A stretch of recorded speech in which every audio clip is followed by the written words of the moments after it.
বয়স হায়াত বেশি করতে চাই তাহলে সদাচরণ করতে হবে জরুরি। মানুষ যদি অর্থ সম্পদ বেশি করতে চায় তাহলে পাপ থেকে বেঁচে থাকতে হবে। যুবক, তোমাকে আমি বহুদিন বলেছি এই মোবাইল তুমি আমার ব্যবহার করিও না। ছোট মোবাইল ব্যবহার করো যাতে ল্যাংটা মেয়ে দেখা যায় না। জাতি ধ্বংস হলো ল্যাংটা মেয়েকে দেখে, মহিলারাও ধ্বংস হলো নগ্ন মেয়েকে দেখে। অতএব পরকাল হারায়েন না এইভাবে গোপন পাপ করে। বিচার একদিন হবে এইভাবে, তখন কঠিনভাবে ঠেকে যাবেন, রক্ষা করার কেউ থাকবে না। বিপদ নেমে আসলে কেউ রক্ষা করার থাকবে না। সেই দিন আপনার একমাত্র বাঁচার পথ হবে আপনার নিজস্ব কর্ম, আপনার নিজস্ব আমল। কেউ আপনার পক্ষে সাড়া দিবে না।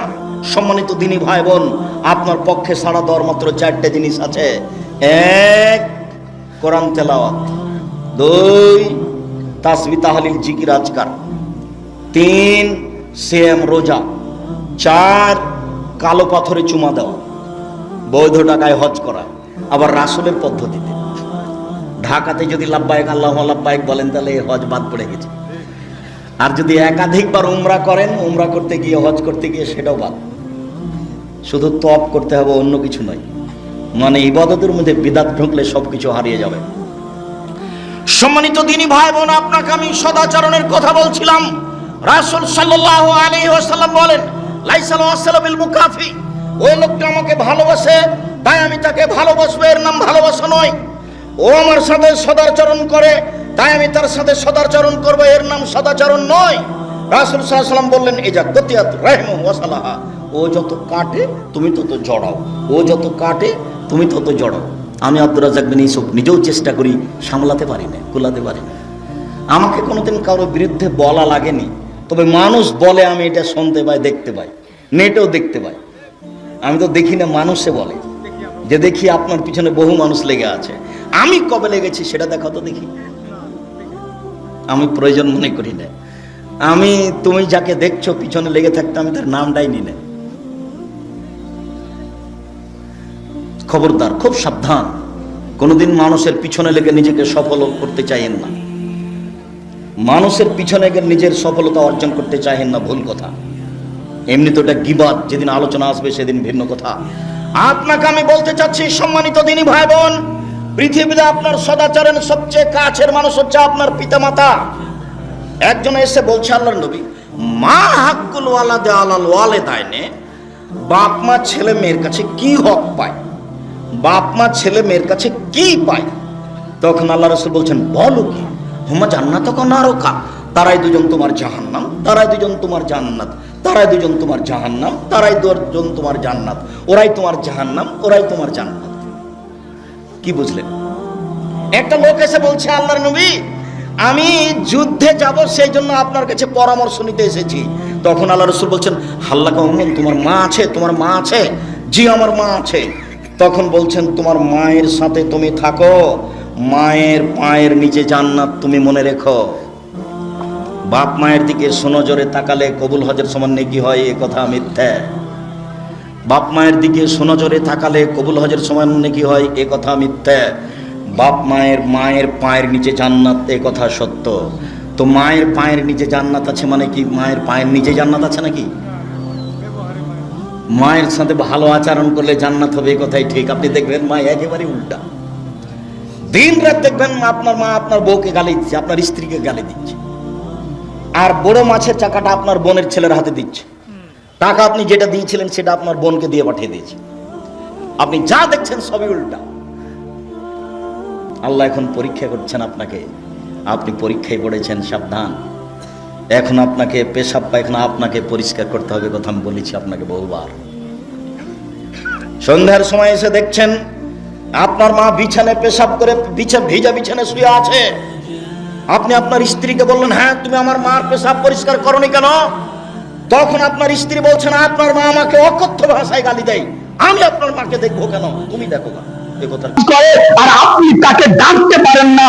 আপনার ছেলে সালাত আদায় করে না, আপনি তাকে বলতে পারেন না আপনি কেমন বাবা, আপনি কিভাবে নিজেকে জান্নাতে নিয়ে যাওয়ার চেষ্টা করতে চান, আপনি সন্তানকে কিভাবে ভালো করে দেখতে চান। মুসলিম সমাজ এমনটা নয় যে আপনি খেতি চাষ না করার পরে আপনি চান যে আমার খেতিটা খুব ভালো হোক। মুসলিম সমাজ। সন্তান তেমনই যে যেমন আপনি খেতি করতে গেলে আপনাকে প্রথমে খেতি চাষ করতে হবে, খাদ পানি দিয়ে পোকা মাকড় কীড়া থেকে বাঁচিয়ে আপনাকে তুলতে হবে, তারপরে আপনি বাড়তে ফলনটা দেখতে পাবেন, আপনি ফলটা দেখতে পাবেন। মুসলিম সমাজ এখন আপনি চাইছেন আমার সন্তান ভালো হোক, আর আপনি তাকে গুনাহ করতে ছেড়ে দিয়েছেন। আপনি তাকে শিরক থেকে বাঁচাতে চান না, হারাম কর্ম থেকে বাঁচাতে চান না, তাকে হারাম ইনকাম থেকে বাঁচাতে চান না, তাকে হারাম কামাই থেকে আপনি দূরে রাখতে চান না। আর আপনি কিভাবে তাকে ভালো করতে চান? মুসলিম সমাজ যা হোক, তো দ্বিতীয় নম্বরে আপনাকে সন্তানের জন্য তাকে এই আদর্শটা শিখাতে হবে যে তুমি খারাপ মাহল থেকে বেঁচে থাকো, তুমি গুনহার কাজ থেকে বেঁচে থাকো, এবং তুমি হালাল উপার্জন করার চেষ্টা করো, হালাল উপার্জন করো। এবং যে সাথী সাংগত গুলি তোমার গুনহা করে এবং যারা ইসলামের তরিকার বাইরে চলে, তাদের সাথে তোমাকে ঘুরতে হবে না, তাদের সাথে তোমাকে বেড়াতে হবে না। এবার আসি যে সন্তানকে তৃতীয় নম্বরে কি কাজগুলি আমাদেরকে করতে হবে। মুসলিম সমাজ সন্তান যখন উপযুক্ত হবে তখন তাদের বিয়ে দিয়ে দিতে হবে, আর বিয়ে দেওয়ার সময়তে ওই সব গুণগুলি খুঁজতে হবে মেয়েদের মধ্যে যেগুলি আমাদের রাসূল সাল্লাল্লাহু আলাইহি সাল্লাম বর্ণনা করেছেন। এই হাদিসের মধ্যে আমি আপনাদের সামনে তুলে ধরেছি। এবার আছে মুসলিম সমাজ যে আমাদের সমাজে সন্তানের লালন পালন কিভাবে করা হয়। এবার বললাম যে রাসূল সাল্লাল্লাহু আলাইহি সাল্লামের তরিকা, এবার একটু আমাদের সমাজেরটা তুলে ধরে আমি আমার বক্তব্য ইতি করব ইনশাআল্লাহ। যে আমাদের সমাজে যখন সন্তান জন্ম নেয়, তখন যখন ছেলেটি 6 বা 7 মাসের হয়ে যায়, তখন ছেলেটি যখন খিদার জন্য কান্না করে, বা স্বাভাবিক বাচ্চাদের যে তারা কান্না করবে, তো আমাদের সমাজে আমাদের বাড়িতে একটা কি তরিকা রয়েছে, যখন ছেলে নিয়ে কান্না করে তখন আমরা তাকে মোবাইলে গানা লাগিয়ে দিই, বা এই যে টিকটক রয়েছে আর বিভিন্ন গেম যেগুলো রয়েছে, কার্টুন যেগুলো রয়েছে, সেইগুলি ছেলেদেরকে লাগিয়ে দিয়ে দিই। ছেলে এই গান শুনে এবং এই কার্টুনগুলি দেখে, আর সেই ছেলে চুকে যায়। আর এইগুলি দেখে দেখে দেখে দেখিয়ে দেখিয়ে আমরা এমন তাকে আগে বানিয়ে দিই যে ছেলেটা যখন 5 বছর 6 বছরের হয়ে যায়, তখন এই ছেলেটা মোবাইল না হলে সে আর বেঁচে থাকতে পারে না।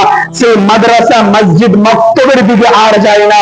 সকাল হলে ওই যে আপনি নিজেকে পয়সা বলে বলে দাবি করলেন, 10 লক্ষর মালিক হয়ে 10,000 টাকা দিয়ে আপনি আপনার স্ত্রীকে ফোন দিয়ে আপনি মনে মনে ভাবলেন আমার স্ট্যাটাস অনেক বড়, আমার মতো ধনী আর কে আছে, আমি চালাই 20,000-এর ফোন আর আমার মেয়েকে দিয়েছি 20,000-এর ফোন। তো এই 20,000 আর 20,000 40,000 নিয়ে আপনি গর্বিত অনেক, কিন্তু আপনি এটা আর বুঝলেন না যে এই 20,000-এর ফোন আমার স্ত্রীকে দিই না, আমি এই 20,000-এর ফোন দিয়ে নিজে জাহান্নামে যাচ্ছি, স্ত্রীকে জাহান্নামে নিয়ে যাচ্ছি এবং এই সন্তানকে জাহান্নামে নিয়ে যাচ্ছি, এই পুরো ফ্যামিলিকে আমি জাহান্নামের দিকে নিয়ে যাচ্ছি এই মোবাইল দিয়ে। মুসলিম সমাজ, তো যদি আপনি সন্তানকে ভালো দেখতে চান, সুসন্তান গড়ে তুলতে চান, 1 নম্বরে সন্তানকে যে জিনিসটা থেকে বিরত রাখতে হবে সেটা হচ্ছে মোবাইল। কেননা এই মোবাইলে সেই দেখবে শাহরুখ খানের তরিকা, এই মোবাইলে সে দেখবেন সালমান খানের তরিকা, এই মোবাইলে সে দেখবেন জ্যাকলিন ফার্নান্ডিসের তরিকা, এই মোবাইলে সে দেখবে যে নোরা ফাতেহি সেই কি ড্রেস পরেছে, সে কিভাবে কাপড় পরিধান করেছে, সে তো মসজিদে আর যায় না, সে তো মাদ্রাসাতে আর যায় না, সে তো এটা বুঝতে পারবে না যে এরা হচ্ছে কাফের, আর এদের জন্য দুনিয়া রয়েছে জান্নাত আর আমাদের জন্য রয়েছে দুনিয়া জেলখানা।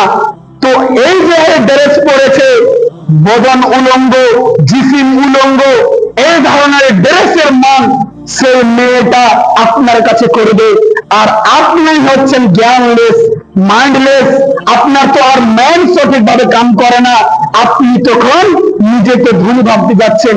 এটা আপনি অন্তর গর্বিত করছেন যে ওই যে হিরোইন ড্রেসটা পরেছে, আমার মেয়েটা যদি পরে গ্রামে বের হবে তো বলবে আরে দেখো কত দামি ড্রেস কিনে দিয়েছে, 5,000 টাকা দামের ড্রেস কিনে দিয়েছে তার মেয়েকে, আধা উলঙ্গ মেয়ে ঘুরছে লিপস্টিক লাগিয়ে আলতা ফিতা লাগিয়ে, আর চরিত্রহীন যে ছেলেগুলোর চরিত্রহীন রয়েছে, সেই ছেলেগুলো তো রোডের পাশে, রাস্তার পাশে টুকটুক করে দেখে রয়েছে যে আমরা যেভাবে চরিত্রহীন, সেই চরিত্রহীন কোন মেয়েটা আমার দিকে আসছে যে আমি তাকে আমার কথায় ফাঁসিয়ে তার সাথে আমি কুকর্ম কাজ করব, আর আমি এই পৃথিবীতে আয়েশ আরাম করব। মুসলিম সমাজ মনে রাখবেন যে এই সন্তানকে যদি আপনি মোবাইল দিয়ে দেন, তাহলে পৃথিবীতে যত পাপ রয়েছে সমস্ত পাপ ছেলে মেয়ে করবে এই মোবাইল দেখে। মুসলিম সমাজ এখন সায়েন্সে বলা হচ্ছে যে সময়ের আগেই ছেলে মেয়ে, আজ থেকে প্রায় 1500 বছর পূর্বে রাসূল সাল্লাল্লাহু আলাইহি সাল্লাম বলেছিলেন যে এমন এক যুগ আসবে যে টাইমের আগে, সময়ের আগে ছেলে মেয়ে বালিগ হয়ে যাবে। আর বর্তমান সময়টা এসেছে, সায়েন্স এটা প্রমাণ করেছে যে এখন বর্তমান সমাজে টাইমের আগেই ছেলে মেয়ে বালিগ হয়ে যাচ্ছে, যুবক হয়ে যাচ্ছে। কারণ এই মোবাইল দেখে সে 24 ঘন্টা এই মোবাইলে চোখ দিয়ে থাকছে, আর সেখানে মোবাইলে তো ইহুদি নাসারা জিসিম দেখিয়ে, উলঙ্গ জিসিম দেখিয়ে তারা ইনকাম করে। আর আমাদের আপনাদের ছেলে মেয়ে এই 2 বছর বয়স থেকে নিয়ে এই কাজটা করে, এই জিনিসগুলিকে দেখে, আর দেখে তার মাইন্ডসেট কাম করে। আর এটা সায়েন্স প্রমাণ করেছে যে একজন মানুষের মাইন্ডসেট যেটা কাম করবে, তার বডি ল্যাঙ্গুয়েজ সেই জিনিসটার দিকেই আগিয়ে যাবে। তো এই কুকর্ম কাজগুলি তারা মোবাইলে দেখে, এই জঘন্য কাজগুলি মোবাইলে দেখে, উলঙ্গ মেয়েদেরকে দেখে, আর দেখে ছেলে মেয়ে টাইমের আগে বালিগ হয়ে কুকর্ম কাজ করে এবং যত পাপ রয়েছে সেগুলি করে। আর তারা এটা ভাবে যে আমি এই কাজগুলি করব, তো আমি সালমান খান এত বড় দুনিয়াতে নাম রয়েছে, তার সাথে সেই যে স্টাইলটা করেছে, হানি সিং যে স্টাইলটা করেছে, টাইগার শ্রফ যে স্টাইলটা করেছে, সেটা আমি করব, তবে তো আমাকে বড় বলবে। কেননা আপনাকে আপনি তাকে না শিক্ষা দিয়েছেন যে এরা হচ্ছে কাফের, এরা আমাদের আইডিয়াল নয়, আমাদেরকে রাসূল সাল্লাল্লাহু আলাইহি সাল্লামের তরিকাতে চলতে হবে, সাহাবায়ে কেরামের তরিকাতে চলতে হবে, আমাদেরকে মা আয়েশার মতো পর্দা করতে হবে, আমাদেরকে ফাতেমা জোহরার মতো পর্দা করতে হবে। এই শিক্ষা তো আর আপনি ছেলেকে দেননি। সেই কি শিক্ষা পেয়েছে? ওই যে মোবাইলে দেখেছে, হ্যাঁ বালিগ হলে এরকম করতে হয়, বা আমি ছেলে আর ওটা মেয়ে, এই যে মোবাইলে সে দেখেছে এই অকর্ম কাজ, সেটাই সে করার জন্য পরিস্থিতি নিয়ে নেয় মুসলিম সমাজ। এবার আসি যে সন্তানকে সবচেয়ে প্রথমে এই জিনিসগুলি দেওয়ার পরে যেটা আমাদের প্রতি কাজ আসে, সেটা হচ্ছে আমাদেরকে তাদেরকে শিক্ষা দিতে হবে। কেননা আল্লাহ রাব্বুল আলামিন তার রাসূলকে পাঠানোর পরেই সবচেয়ে প্রথমে যে কাজটি দিয়ে তাবলীগ করার জন্য শিখিয়েছেন বা যে জিনিসটি দিয়েছেন, সেটি হচ্ছে কি? শিক্ষা। আল্লাহ রাব্বুল আলামিন তার রাসূলকে যখন বাছাই করলেন যে প্রাপ্ত বয়স হয়েছে, এখন তোমাকে দ্বীনের কাজ করতে হবে, তো প্রথমে তাকে কি জিনিসটি দিলেন? তাকে দিলেন শিক্ষা। ইকরা বিসমি রাব্বিকাল্লাযী খালাক। আল্লাহ রাব্বুল আলামিন প্রথম যেটি আয়াত অবতীর্ণ করলেন, সেটি হচ্ছে শিক্ষা সম্পর্কে। মুসলিম সমাজ তো আমাদেরকে সুসন্তান তুলতে হলে, তাকে ভালো সন্তান বানাতে হলে সবচেয়ে প্রথমে তাকে শিক্ষা দিতে হবে। আর এই কাজে আমরা অনেক পিছিয়ে। যা হোক, বলার অনেক কথা, কিন্তু মুসলিম সমাজ সময় সংক্ষিপ্ত। যা হোক, আমাদেরকে অবশেষে আমি আপনাদেরকে যে কথা আমি বলতে চাই যে আমাদেরকে সন্তানকে শিক্ষা যে কোনো মূল্যে দিতেই হবে। যদি আপনার ক্ষমতা না থাকে যে আপনি কাজ কর্ম করে সন্তানকে শিক্ষা দেবেন, তাহলে আপনাকে ভিক্ষা করে উপার্জন করতে হবে, করার পরেও আপনাকে শিক্ষা দিতে হবে। এ কথা আমি বলি না, রাসূল সাল্লাল্লাহু আলাইহি সাল্লাম বলেছেন। হাদিস তলাবুল ইলমি ফরিদাতুন আলা কুল্লি মুসলিমিন ওয়াল মুসলিমাত। পৃথিবীতে যত নারী এবং পুরুষ রয়েছে তাদেরকে শিক্ষা অর্জন করা ফরজ কতটা, যতটাতে সেই এটা হালাল এবং এটা হারাম এ কথা যেন বুঝতে পারে, এটা জায়েজ এবং এটা না জায়েজ এতটুকু যেন সে বুঝতে পারে যে আমাকে সালাত আদায় করতে হবে, আল্লাহর সাথে কাউকে শিরিক করতে হবে না, এতটুকু ইলম শিখা ফরজ, আর আমাদেরকে সকলকেই শিখতেই হবে যে কোন মূল্যে। যা হোক, অবশেষে বলি রাব্বুল আলামিন তিনি আমাদেরকে সকলকে সন্তানের ভালোভাবে লালন পালন করা এবং সন্তানকে শিক্ষার দিকে আগিয়ে দেওয়ার তৌফিক দান করুন। আমা তৌফিক ইল্লা বিল্লাহ। আমাদের যাদেরই সন্তান মাদ্রাসা যায় না এবং মাদ্রাসা থেকে পিছনে রয়েছে, আমি আপনাদেরকে গার্জিয়ানদের উদ্দেশ্যে বলছি, আপনারা সন্তানকে যেভাবে হোক মাদ্রাসা পড়ার চেষ্টা করুন এবং নিজেকে, সন্তানকে এবং আহলকে আখিরাতে জাহান্নামের আগুন থেকে বাঁচিয়ে নেওয়ার চেষ্টা করুন। আল্লাহ রাব্বুল আলামিন যেন আমাদেরকে সকলকে এই কথার প্রতি আমল করার তৌফিক দান করুন। আকুলু ক্বালি হাযা আস্তাগফিরুল্লাহ লি ওয়া লাকুম। আমিন। আল্লাহুম্মা সাল্লি আলা মুহাম্মাদ।